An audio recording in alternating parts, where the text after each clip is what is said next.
Hey guys, it is Ryan. I'm not sure if you know this about me, but I'm a bit of a fun fanatic when I can. I like to work, but I like fun too. It's a thing. And now the truth is out there. I can tell you about my favorite place to have fun. Chumba Casino. They have hundreds of social casino style games to choose from with new games released each week. You can play for free anytime, anywhere. And each day brings a new chance to collect daily bonuses. So join me in the fun. Sign up now at ChumbaCasino.com. No purchase necessary. VGW Group. Void where prohibited by law. See terms and conditions. 18+. With Lucky Land Slots, you can get lucky just about anywhere. Dearly beloved, we are gathered here today to... Has anyone seen the bride and groom? Sorry, we're here. We were getting lucky in the limo and we lost track of time. No, Lucky Land Casino, with cash prizes that add up quicker than a guest registry. In that case, I pronounce you lucky. Play for free at LuckyLandSlots.com. Daily bonuses are waiting. No purchase necessary. Void where prohibited by law. 18+. Terms and conditions apply. See website for details. Due to some violent content, parental discretion is advised.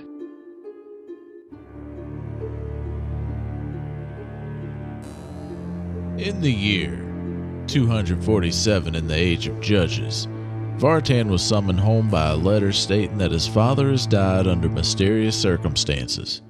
Upon returning home, Vartan opened his mind to the possibility that his father's death in his hometown of Eterno was not everything that it appeared to be. Welcome to Ethereal Embrace. That's me, Vartan.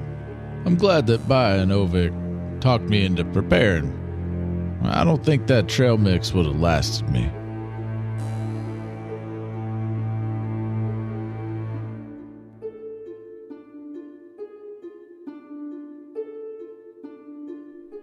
Day 3. Morning. The Hidden Cave. Hey, Baya. Yes. There's some runes over here. Do you recognize... You know more about magic than I do. Do you recognize any of these? Baya comes over to look at the runes. See if she recognizes them. She also has 120 feet dark vision, so can she see anything down that hole as she's looking? So you cannot see the bottom or anything. You can tell that the wall is not a flat, solid surface all the way down like the room that you're in. It does have, like a normal mountain cave, where the wall is uneven and juts out and stuff. Yeah. So you do see that, but you cannot see the bottom by any means. As far as the runes, go ahead and make an Arcana check. Are there any signs of rope or anything to go down there? And I got a 22 for Arcana, yeah. Agate. So you do recognize this script as an ancient script, an ancient celestial script, but you don't know what the spell is for. I want to use my paranormal investigator to cast Detect Magic. Okay. And along with that, I have to cast it as a ritual. In addition to learning how to use... Oh, no, that's Identify. Never mind. I can't identify it, can I? With Detect Magic? No, it would just tell you... Well, no. I could do Detect Magic or Identify.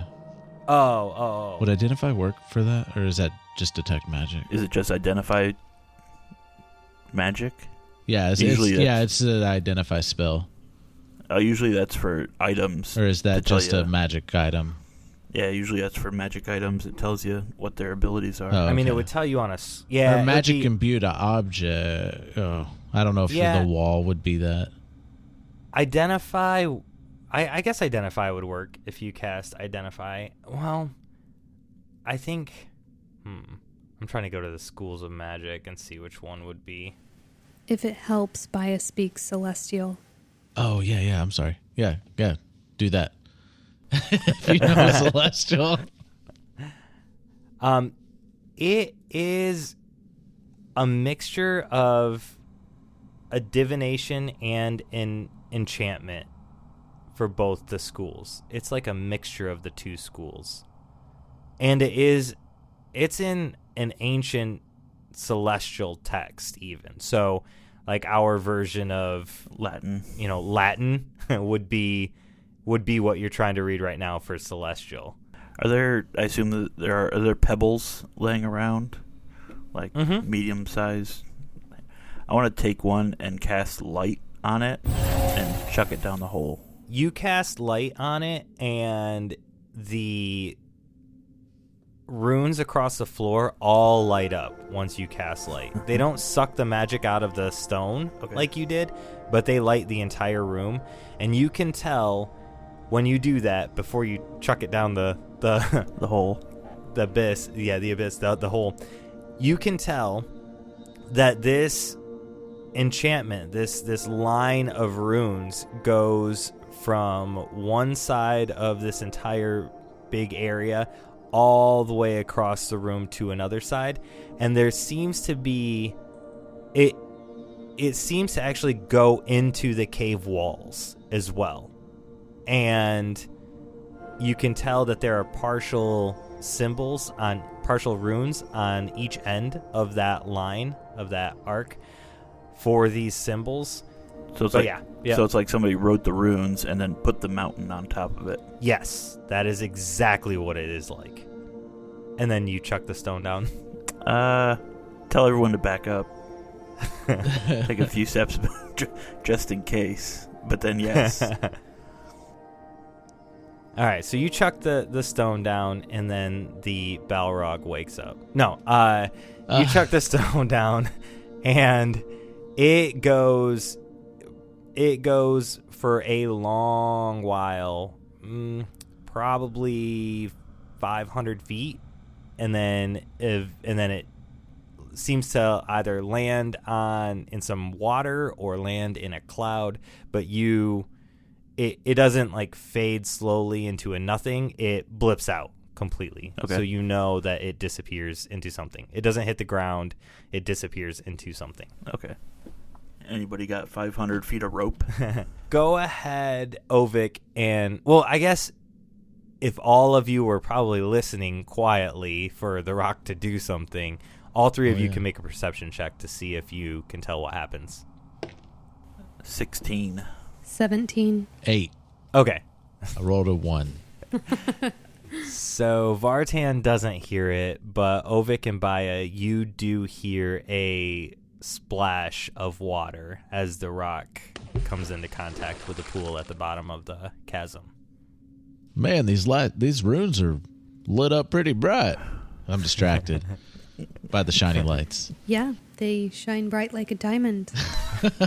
So somebody's been doing work in here. Does anybody have any idea as to what? Have we found any books? Can we open up the drawers and the desks? Yeah, so when you were looking through the rubbish, the desks and stuff like that, there were no books. There was nothing to find. The drawers did open, but there was nothing in them. There were some ink stains on one of the desks that was there, but it looks like from maybe an inkwell that tipped over and then got cleaned up in a rush and then just kind of left there. But nothing that actually is in the room for you guys to find. Nothing useful. So whoever was in here took everything with them when they left. Let's just see if this does anything. And she casts Ray of Frost on one of the runes. I'm not going to make you roll an attack. The attack hits. The lights from the runes change from the light color that was lit on the stone to a icy blue color from your Ray of Frost spell, and all the lights around the room change that color and stay lit up, but nothing happens as far as you don't explode or anything. Quel interessant. That's all I got. I don't know what it means. I mean, we have a gate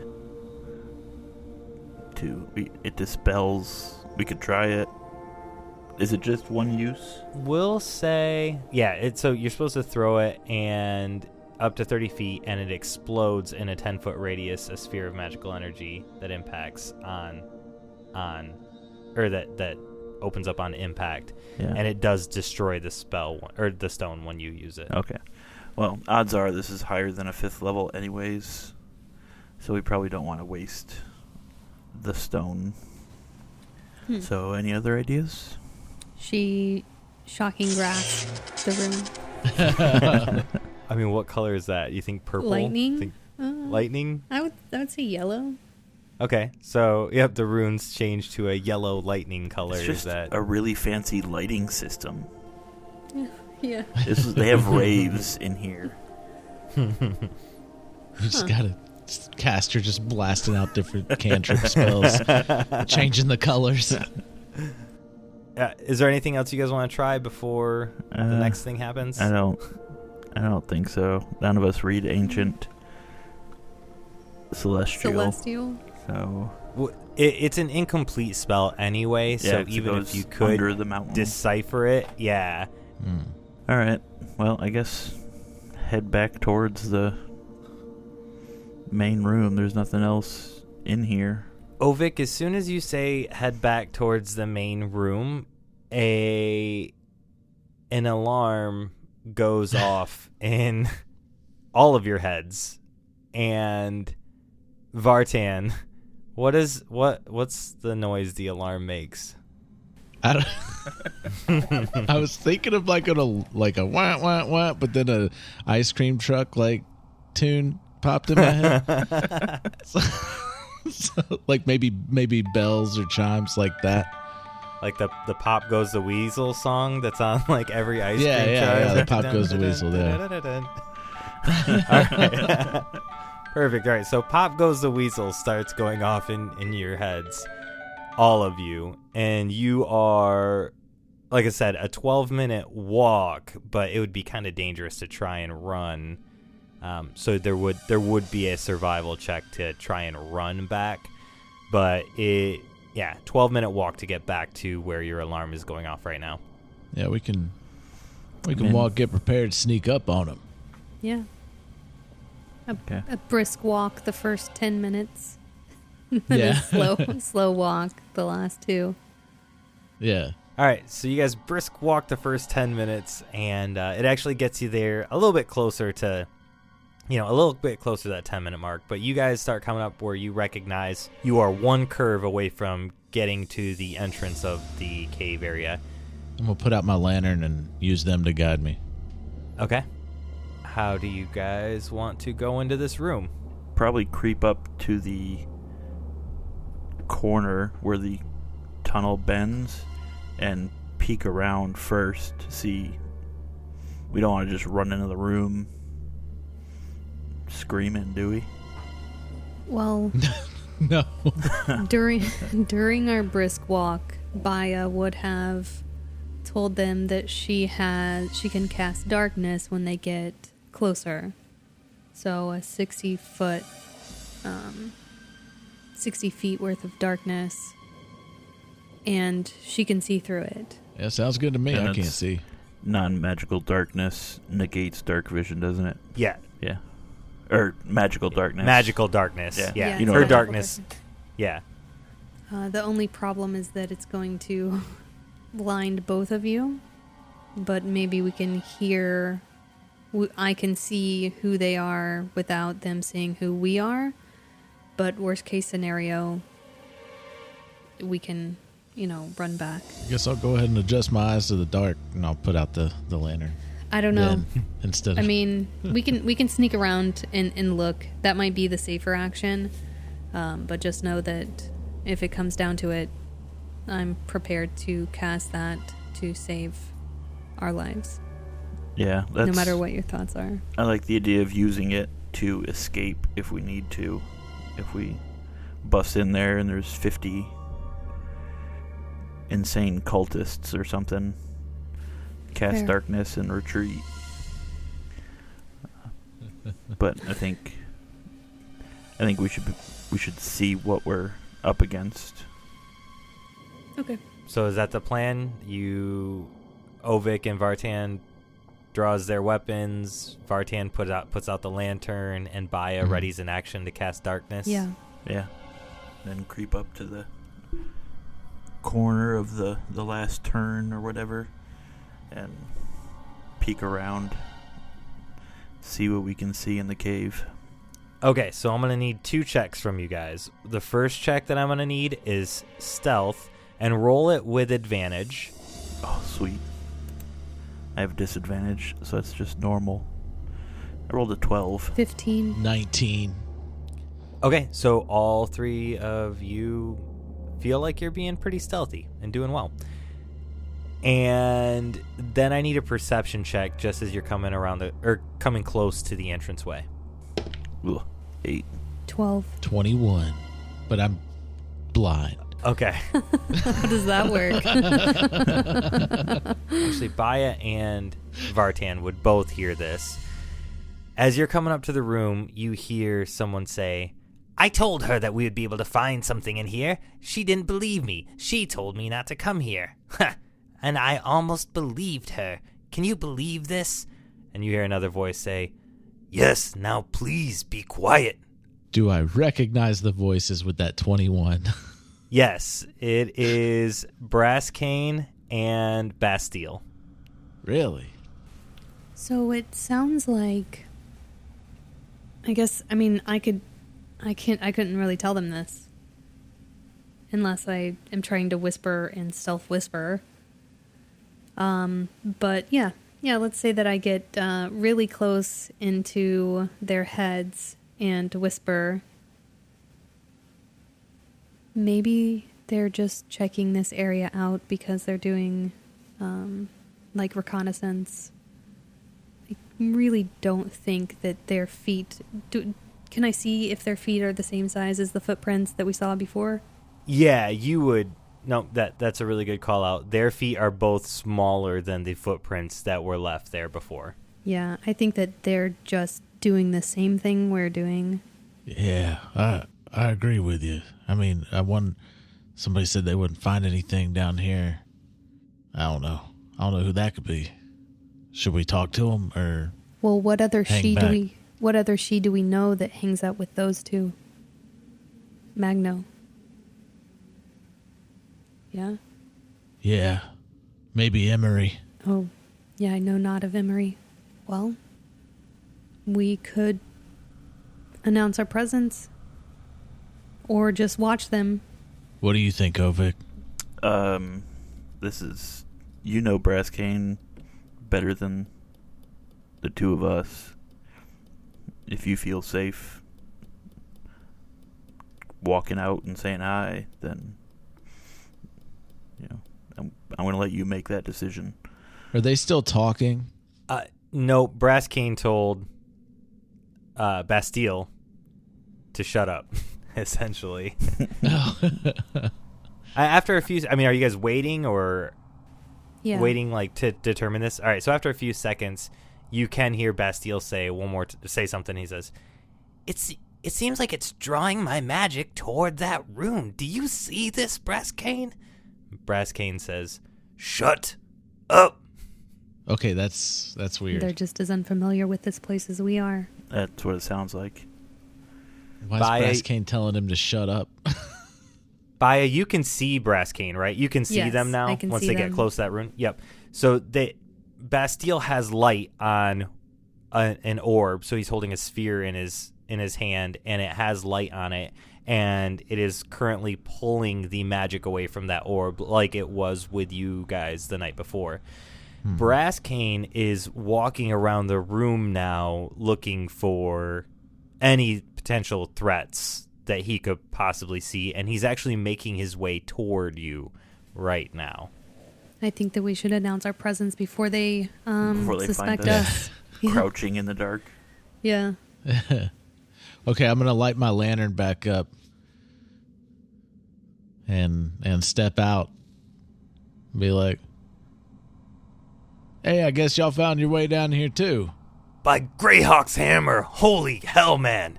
He draws out his mace real quick and takes a couple steps back. Hey, chill out. We were just down here investigating. Bastille says, Oh, Vartan. It's good to see you down here. I think. Actually, what are you doing down here investigating? I've been trying to find out who killed my father. The Zill tracks led me down here. You must have left earlier this morning than we have. How How long have you been here? I don't know. Haven't really been keeping track of time. I went down this tunnel and found a room with nothing in it. Well, yeah. Interesting. You must have left hours ago. I mean, we left an hour before dawn, and we just got down here. Oh, well, yeah. Not a very heavy sleeper. I got up early, and I don't know, just it's racking my brain.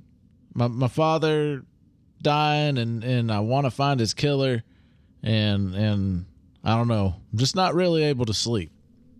Brass Cane squints his eyes and looks you up and down and takes a couple steps back toward Bastille, but still has his weapon drawn, and slides his shield from behind his back to his front and says, "Why did you decide to investigate this morning?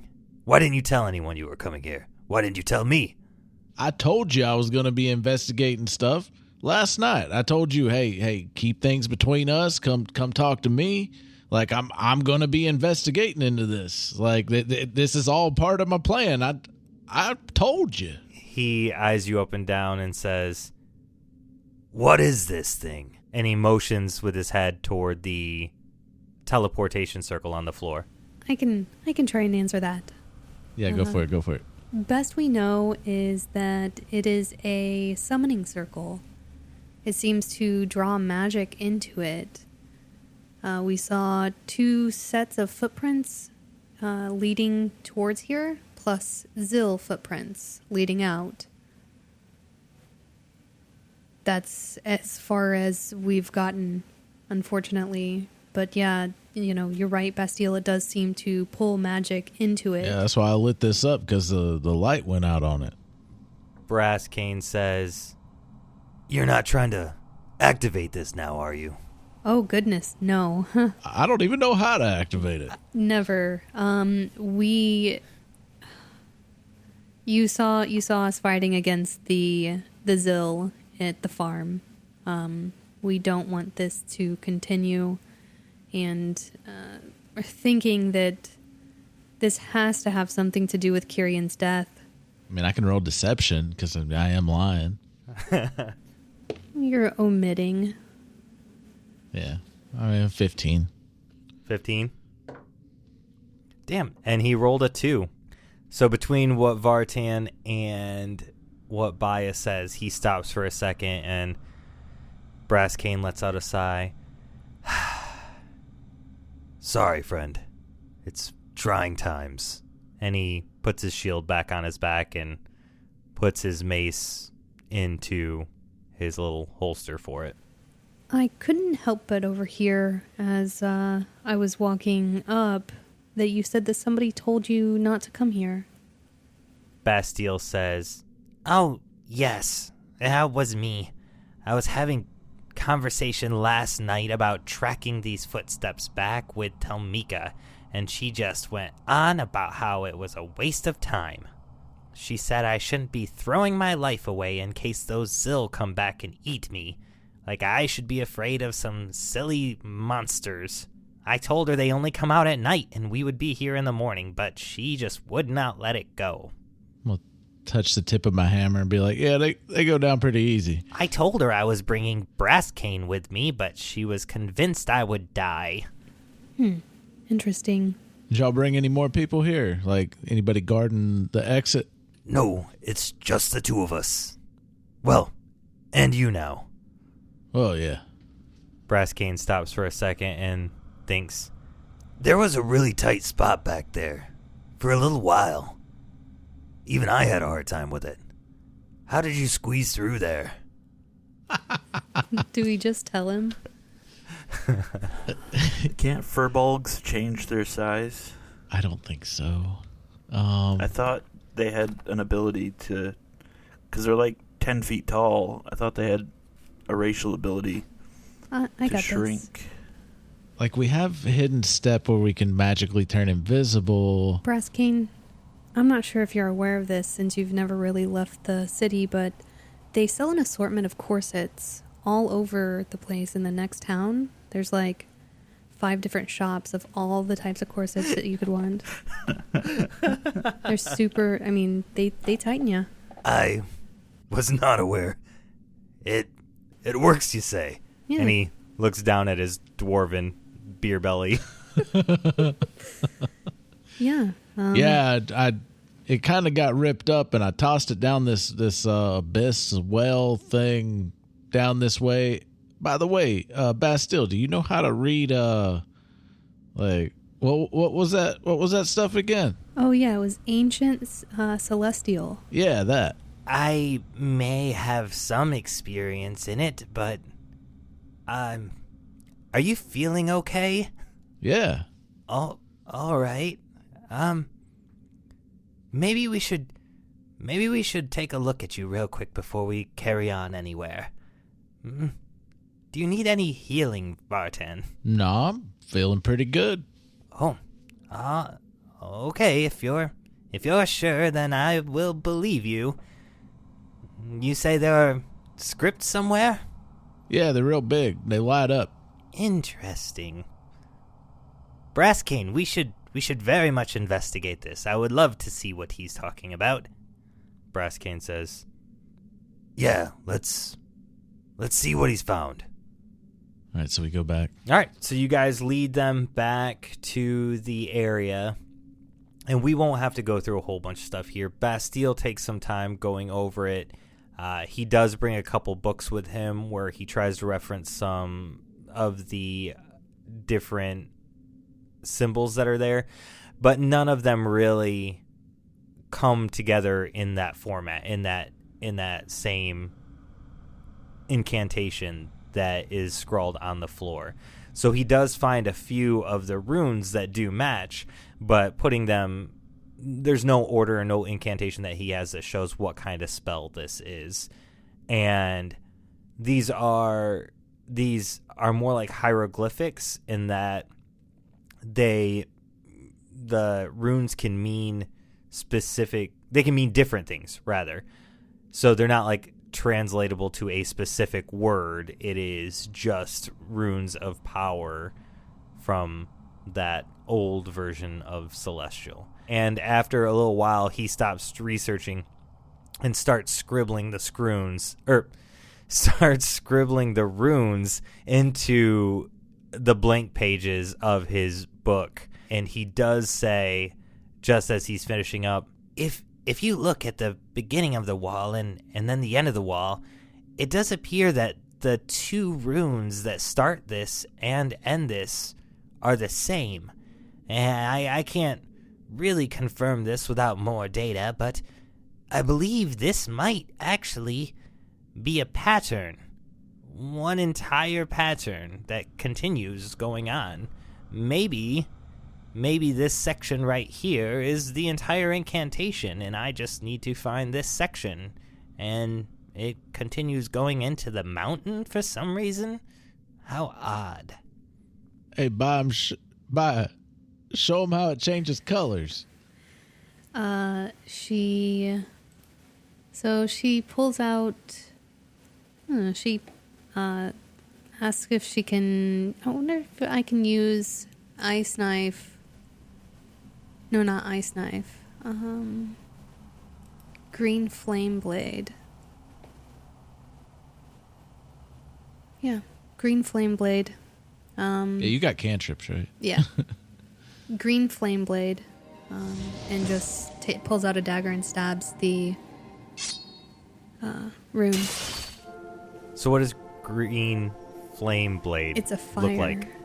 So you brandish the weapon used in the spell's casting and make a melee attack against it, on hit, normal effects, and you can cause green fire to leap from the target to a different creature of your choice. It just looks like a normal knife stabbing in, but then I'm going to make the fire hop into the rune. A green fire hop into the rune. So first of all, that's a sweet-ass spell. Yeah. Yeah, that's pretty cool. For a cantrip, that's pretty cool.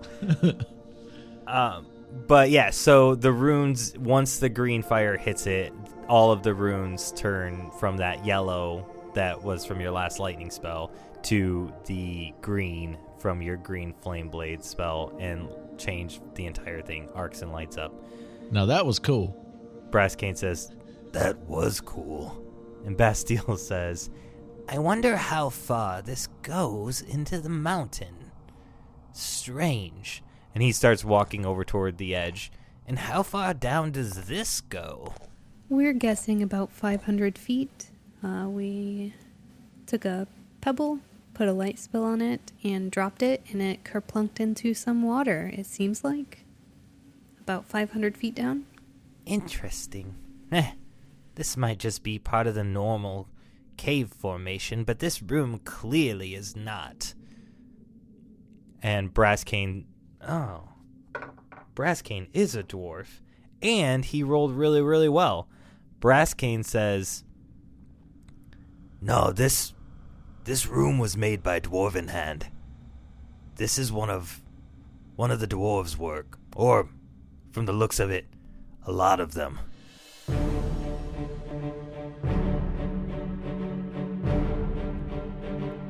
Thank you for listening to this episode of Ethereal Embrace, and A Fool's Quest production.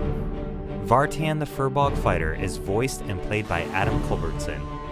Baya Rustin, the half-elf sorcerer, is voiced and played by Tisha. Ovyck, the tiefling cleric, is voiced and played by Chris Johnson. And I am Nico, your GM. Please remember to drop us a 5-star rating and review on your favorite podcatcher. Music provided in part by Midnight Syndicate, makers of the original Dungeons & Dragons soundtrack. If you would like to follow us on social media or say hello to the cast, details on where to find us will be in this episode's notes. Remember, be safe, we love you all, and stay foolish.